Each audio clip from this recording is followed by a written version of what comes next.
everybody, and welcome back to PvP Sunday, here on my channel. I'm your host, Captain Rye, and today we'll be looking at some Armored Warfare. Yes, what a shock, more Armored Warfare. Well, to be fair, I really like Armored Warfare. At this point, I've been playing it for almost a month and a half now, and I can honestly say, I really do enjoy this game. This is the type of game that I was looking for probably a few years ago. Instead, I found World of Tanks and discovered that I wasn't very good at that. But when you play enough, eventually you become good enough. But your stats are still ruined. Anyway, back to Armored Warfare. Something a bit of a change this time. This time I'm actually in the T90, and then back at my T72. There's a bit of a special event going on right now. For the whole month, from March 7th here until April 7th, Obsidian Entertainment is running a PvP event. If you log on and play and win 50 PvP battles each week, you will be awarded an additional 1 million credits. If you're a decent player, you probably earn 5 million credits, plus the awarded 1 million credits. However, I find that I can only ever tolerate playing about 5 PvP games, win or lose, a week, just because I find them so absolutely frustrating. And yeah, I'm not a PvP person. So obviously, I'm not taking part in this event. Now, the event also has the fact that if you play and win 150 PvP battles over the course of the whole month, you will receive a special premium vehicle, which is effectively just a premium clone of the BMP-1P. If you haven't played that vehicle, I can tell you that it's actually a really good little armored fighting vehicle. But I didn't keep it because I didn't want to keep it. I much prefer the BMP-2. That 30mm autocannon has far better damage output than the 75mm with high explosive anti-tank loaded. But if you're looking for an event reward vehicle that sets you apart as one of the better players, you should definitely consider just playing all those PvP matchups and really trying to win this vehicle, assuming you can deal with the toxicity that is the PvP chats.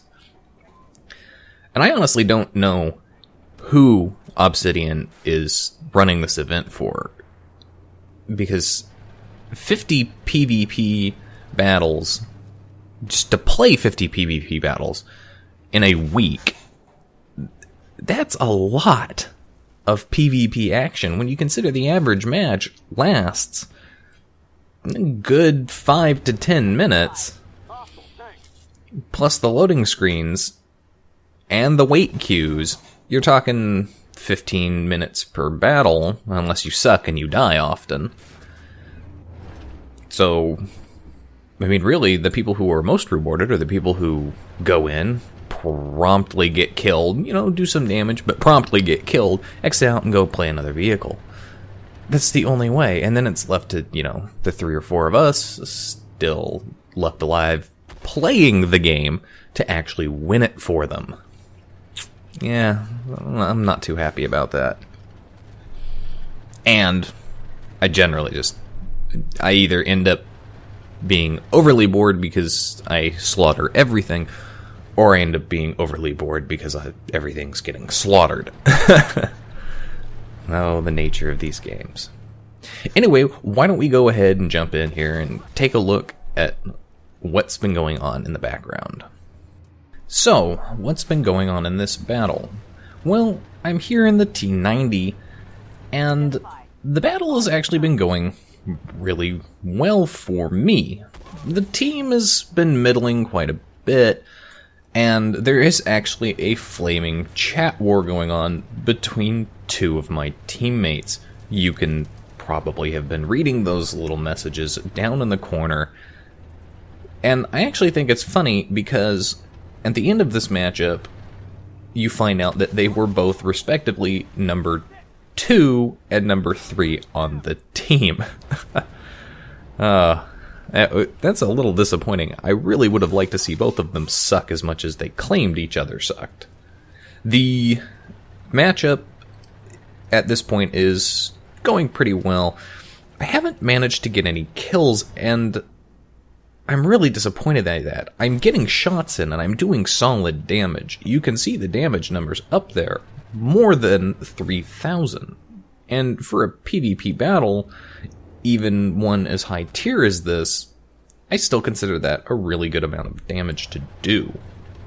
The matchup started, we had something like 4 or 5 T90s all on one team, and I really wanted to see a T90 death squad just roll through and crush everybody. But that ended up not being the case. At this point in the battle, fairly late, there's one enemy tank left to our 6, soon to be 5. He is in a position behind this hill, and given the position of our other teammates, he's gonna get surrounded. Yes, he could run away. Yes, he could try to cap. But the reality of it is, right now, he's very quickly finding himself surrounded. And this is about the point that I think he realizes, oh shit, there's a T90 still on mostly full health, bum rushing him from what used to be his flank. I could have played this situation far better. I should have tracked him. Instead, I try to get around the side of him. He definitely has good rotation, and I'm not particularly happy about that. But there's still a few spots on the turret there that you can shoot at and cause damage, so I'm just going to whittle him down for a few extra 100 health here and there, and have a teammate come in and finish him off. I could have had an opportunity to finish him right then and there, but as is almost always the case with my vehicles that I find, anytime I've got a fantastic, probably killing shot on somebody, my gunner will plant the shot. Even fully aim will plant the shot into the tracks, the ground, or the shot will simply disappear into non-existent time and space. Didn't do too badly, ended up 4th on the team. Yeah, it could have been better, it could have been a lot worse. I was in the top 5, and that's really all that matters to me. Moving on, I'm back in my T-72 Ural, which, if you'll remember, I really like this tank because I have a really high kill-to-death ratio. Following this battle, my kill-to-death ratio was something like 10-1. Played a few other battles after this. Yeah, I ended up, that dropped back down to about 5-1. Well, you know what they say. Win some, lose some, get very angry that you lose some, rage quit. Anyway, we're on the map, Lost Island. I always like to refer to this as the Far Cry 3 map, partly because it looks just like Far Cry 3. Mountains, roads, all that's missing is a bunch of angry pirates chasing you down, and wild animals that have no reason to belong. This match is already going extremely well for my team. We're already positive as far as the number of vehicles we have, and it's going to stay that way. At no point are we going to end up with fewer vehicles than the enemy team. And in fact, at one point, very early on, it becomes very apparent that we are going to mop up. There again, taking shots, managed to plant that shot right into the ground, into an obstacle. But I'm going to take a shot at this bagel Panzer and hit him. Very wisely pop smoke so he can run away. But his teammate in a bagel Panzer, who's going to pop up here shortly, is not that smart.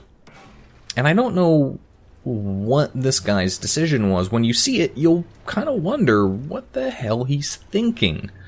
It makes no sense to me. I would certainly not stay in the position that he's in. And, you know, here he is. He's spotted. He's sitting up on a hill. He's got enemy tanks shooting at him, and he's just sitting there. I've already put a shot into him. So you'd think he would move instead of just wait for me to plant a killing shot into him. So there's my first kill. And you'll notice that my team has now effectively just wiped the floor with the enemy team. We're more than double the advantage. Most of us are still full health. This poor T-72 is going to get destroyed. And there's my second kill. Now I'm back all the way over by their base, but I really don't feel like capping. Especially because the area back by our base is now almost entirely surrounded by the remnants of the enemy team, and there's a good number of them. Well, we could probably all pile onto the cap and win right now, and even if they all piled onto our base, we would still beat them in cap. But where's the fun in that? I'm gonna go chase down the remnants of their team and, you know, just get some extra damage and kills in. I really do. I want to take a moment and say I really, really do like how beautiful this game looks. And I showed this game to a friend of mine who works in the video game industry, and his response to that was, this game is absolutely gorgeous. Now I'm spotted. There's an enemy player up here, and on the move, shot and killed. Third kill of the game. There's 2 enemy vehicles left. They're both across the bridge here on this little island. So, get my vehicle turned around, make ready to go. One guy left in a little starship. Oh, that is not a good vehicle to be the sole survivor in. Yeah. Shot, kill, down. I did really, really well this battle. I did not get top team. I was number 2, which kind of surprised me. Still, a victory was a victory, and it was a good victory for me. Made me happy. 4 kills. Really, really well done, and really well played by the team when you consider we only lost 4 of our teammates compared to, well, the entirety of their team. Anyway, that's it for today's video. There is a bonus video that's LEGO build related. You should definitely check that video out if you like Legos, Star Wars, or other related LEGO things. As always, stick around for tomorrow's video and Tank Review Tuesday. If you like the video, hit that like and subscribe button. Keep coming back for more.